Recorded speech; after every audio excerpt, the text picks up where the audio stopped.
आज शेतकऱ्यांच्या खात्यामध्ये पीएम किसान योजनेचे 2000 रुपये हे जमा केले जाणार आहेत व त्याचबरोबर नमो शेतकरी योजनेचा 8वा हप्ता शेतकऱ्यांच्या खात्यामध्ये आता जमा केला जाणार आहे व 4000 रुपये हे शेतकऱ्यांच्या खात्यामध्ये जमा होणार आहेत। तुम्हाला माहीतच आहे की आता दिवाळीपूर्वी व दिवाळीमध्ये तुम्हाला आता अतिवृष्टीने ज्या शेतकऱ्यांचे नुकसान झाले त्या शेतकऱ्यांना नुकसान भरपाई देण्यास सुरुवात झालेली आहे। 1 हेक्टरला 8500 रुपये देण्यात येत आहेत, तर 2 हेक्टरच्या मर्यादेत 17000 रुपये असे शेतकऱ्यांच्या खात्यामध्ये थेट DBT मार्फत आता टाकले जात आहेत। आणि आता त्यातली त्यातच आता पीएम किसान व नमो शेतकरी योजनेचे 4000 मिळून पैसे जमा केले जाणार आहेत। म्हणजे आता अतिरिक्त 4000 रुपये देखील शेतकऱ्यांच्या खात्यामध्ये जमा केले जाणार आहेत। पीएम किसान योजनेचा 21वा हप्ता आता शेतकऱ्यांना लवकरच मिळणार आहे। म्हणजेच नमो शेतकरी योजनेच्या 8व्या हप्त्या अगोदरच शेतकऱ्यांना पीएम किसान योजनेचा 21वा हप्ता हा दिला जाणार आहे आणि शेतकऱ्यांच्या खात्यामध्ये हे पैसे टाकले जाणार आहेत। आता नेमके शेतकऱ्यांना हे पैसे कधी मिळणार आहेत हे सविस्तररित्या आपण एकाच व्हिडिओच्या माध्यमातून पाहणार आहोत। त्याकरिता तुम्हाला हा व्हिडिओ आता पहिल्यापासून शेवटपर्यंत पाहायचा आहे, म्हणजे तुम्हाला येणारा नवीन व्हिडिओ व या व्हिडिओतील सर्व माहिती सविस्तरपणे पाहायला मिळेल। तर शेतकरी मित्रांनो, पाहायला गेलं तर पीएम किसान योजनेचा 21वा हप्ता हा शेतकऱ्यांच्या खात्यामध्ये आता जमा करण्यात येणार आहे। याच्यासाठी शेतकऱ्यांची आता पडताळणी सुरू केलेली आहे। शेतकऱ्यांना आवाहने केली जात आहेत की शेतकऱ्यांनी आता लवकरात लवकर किसान कार्ड काढून घ्यायचं आहे। त्याचप्रमाणे 10 बँकांची नावे आता राज्य सरकारकडून देण्यात आलेली आहेत। त्या बँकांमध्ये ज्या शेतकऱ्यांची खाते आहेत त्या शेतकऱ्यांना आता पहिल्या टप्प्यातील 2000 रुपये देण्यात येणार आहेत। तसेच महाराष्ट्रामधील काही 10 जिल्ह्यांना देखील लवकरात लवकर आता पैसे देण्यात येणार आहेत। ज्या जिल्ह्यांमध्ये अतिवृष्टीने जास्त नुकसान झाले त्या शेतकऱ्यांना देखील आता लवकरात लवकर मदत मिळायला सुरू झालेली आहे। तर शेतकरी मित्रांनो, आपण पाहायला गेलं तर आता पीएम किसानचा 21वा हप्ता भेटण्यासाठी केंद्र सरकारकडून काही अटी टाकण्यात आलेल्या आहेत। त्या अटी म्हणजे ज्या शेतकऱ्यांनी किसान कार्ड काढलेलं आहे त्या शेतकऱ्यांना हे पैसे थेट DBT मार्फत मिळणार आहेत। मात्र ज्या शेतकऱ्यांनी किसान कार्ड काढलेलं नाही त्या शेतकऱ्यांना पैसे मिळणार नाहीत। पीएम किसानचा 20वा हप्ता हा शेतकऱ्यांना किसान कार्ड नसताना देखील देण्यात आलेला होता। मात्र आता तसं नाही आहे, किसान कार्ड शिवाय तुम्हाला पैसे मिळणार नाहीत, मग ते कोणत्याही योजनेचे असो। त्यानंतर EKYC ही महत्त्वपूर्ण करण्यात आलेली आहे। EKYC जर तुम्ही केलेली नसेल तर आत्ताच करून घ्या, जेणेकरून तुम्हाला आता पीएम किसानचे 2000 रुपये येताना कोणतीही प्रॉब्लेम किंवा अडचण येणार नाही।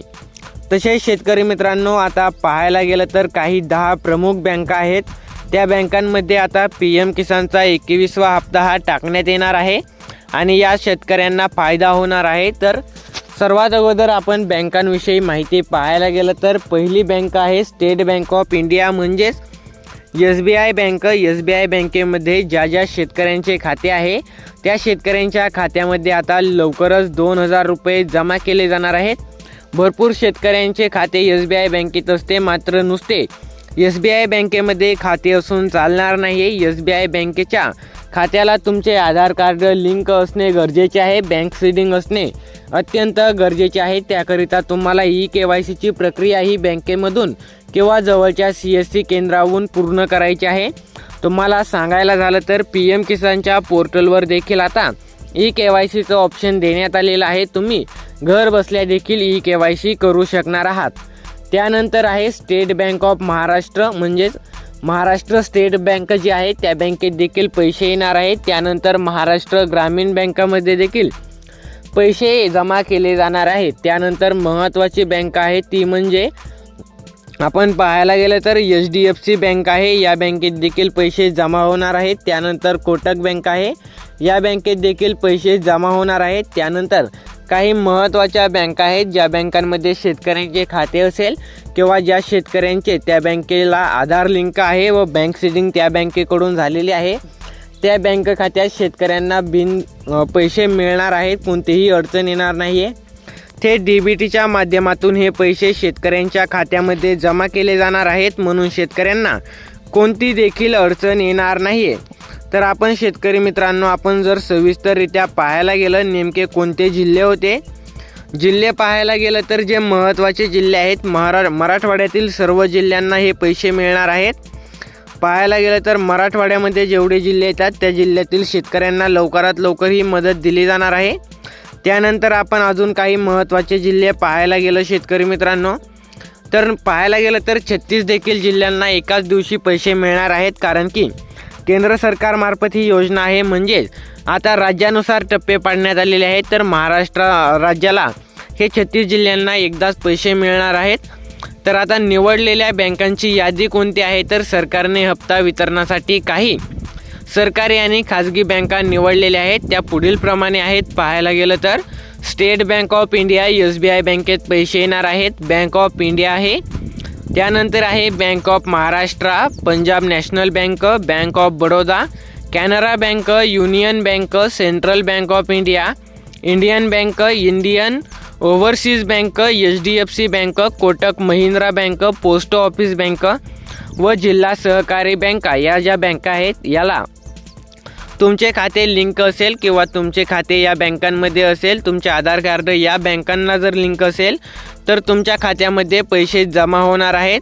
तर पहिल्या टप्प्यातील जे 18 जिल्हे आहेत त्यामध्ये आहे नांदेड, छत्रपती संभाजीनगर, जालना, लातूर, बीड, पालघर, ठाणे, कोल्हापूर, सातारा, सोलापूर, रत्नागिरी, सिंधुदुर्ग, गडचिरोली, उस्मानाबाद म्हणजेच धाराशिव, गोंदिया, अकोला, अमरावती, अहिल्यानगर आणि चंद्रपूर या जिल्ह्यातील शेतकऱ्यांच्या खात्यामध्ये उद्यापर्यंत थेट पैसे जमा होणार आहेत।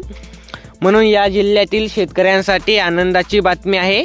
EKYC अत्यावश्यक केलेली आहे। ज्यांच्या EKYC पूर्ण नाही त्यांना पैसे मिळणार नाहीत। मागील 20व्या हप्त्यात बऱ्याच शेतकऱ्यांचे पैसे थांबले आहे, हेच मुख्य कारण होते की EKYC नव्हती। त्यामुळे जर EKYC केलेली नसेल तर तात्काळ आता करून घ्यायची आहे। तर आता पीक विम्याबद्दल महत्त्वाचं पाहायला गेलं तर PMची तारीख पाहणार आहोत। त्या अगोदर पीक विम्याचा दुसरा टप्पा पुढील 3 ते 4 दिवसात जमा केला जाणार आहे। पहिल्या टप्प्यात ज्यांना पैसे मिळालेले नाहीत त्यांना दुसऱ्या किंवा तिसऱ्या टप्प्यात रक्कम मिळेल। तर सूत्रांकडून मिळालेल्या माहितीनुसार ही प्रक्रिया आता सुरू करण्यात आलेली आहे। मागील हप्ते न मिळाल्यांसाठी माहिती आहे, म्हणजे ज्यांना PMचा 19वा 20वा हप्ता मिळालेला नाही त्यांच्यासाठी महत्त्वाची बातमी आहे की ज्यांना PM किसानचा 19वा किंवा 20वा हप्ता किंवा नमोचा 6वा किंवा 7वा हप्ता मिळालेला नाही त्यांना पोस्ट ऑफिस बँकेत खाते उघडून थंब व्हेरिफिकेशन आणि EKYC करून घ्यावी लागेल। हे केल्यानंतर सर्व राहिलेले हप्ते थेट तुमच्या खात्यामध्ये जमा होतील। पहिला टप्पा पूर्ण झाल्यावर उर्वरित 18 जिल्ह्यांमध्ये हप्त्यांचे पैसे जमा होणार आहेत। जे तुम्हाला मी 18 जिल्हे सांगितले होते ते नांदेड, छत्रपती संभाजीनगर, जालना, लातूर, पालघर, ठाणे, बीड, कोल्हापूर, सातारा, सोलापूर, रत्नागिरी, सिंधुदुर्ग, गडचिरोली, धाराशिव, गोंदिया, अकोला, अमरावती, अहिल्यानगर आणि चंद्रपूर या जिल्ह्यातील शेतकऱ्यांना पैसे मिळून जातील। म्हणजेच राज्यातील एकूण 36 जिल्ह्यांमध्ये 2 टप्प्यात वितरण होणार आहे। महत्त्वाची सूचना, जर उद्या तुमच्या खात्यात पैसे जमा झालेले नाहीत तर तुमच्या खात्यात नक्कीच पैसे हे जमा केले जातील। या टप्प्याटप्प्याने रक्कम खूप मोठी आहे, 19,400 कोटी हे शेतकऱ्यांच्या खात्यामध्ये जमा होणार आहेत। त्याकरिता आता थोडा वेळ लागणार आहे, वेळ बँकांकडून लागतो। तर शेतकऱ्यांच्या खात्यात आता थेट 2,000 रुपये जमा केले जाणार आहेत। PM किसानचा 21वा हप्ता याची निधी मंजुरीची प्रक्रिया सुरू आहे। तर येत्या 10 ते 12 दिवसांमध्ये शेतकऱ्यांच्या खात्यामध्ये आता हे पैसे जमा केले जातील। निधी वितरित करून शेतकऱ्यांच्या खात्यामध्ये आता 2,000 रुपयांचा PM किसान योजनेचा 21वा हप्ता हा टाकला जाईल। अशाच प्रकारच्या महत्त्वपूर्ण अपडेटकरिता जर तुम्ही आपल्या बातम्या मराठी या यूट्यूब चॅनलवर नवीन असाल तर चॅनलला आत्ता सबस्क्राईब करा व व्हिडिओ शेवटपर्यंत पाहिल्याबद्दल धन्यवाद। अशाच प्रकारच्या व्हिडिओकरिता आत्ताच सबस्क्राईब करा। धन्यवाद।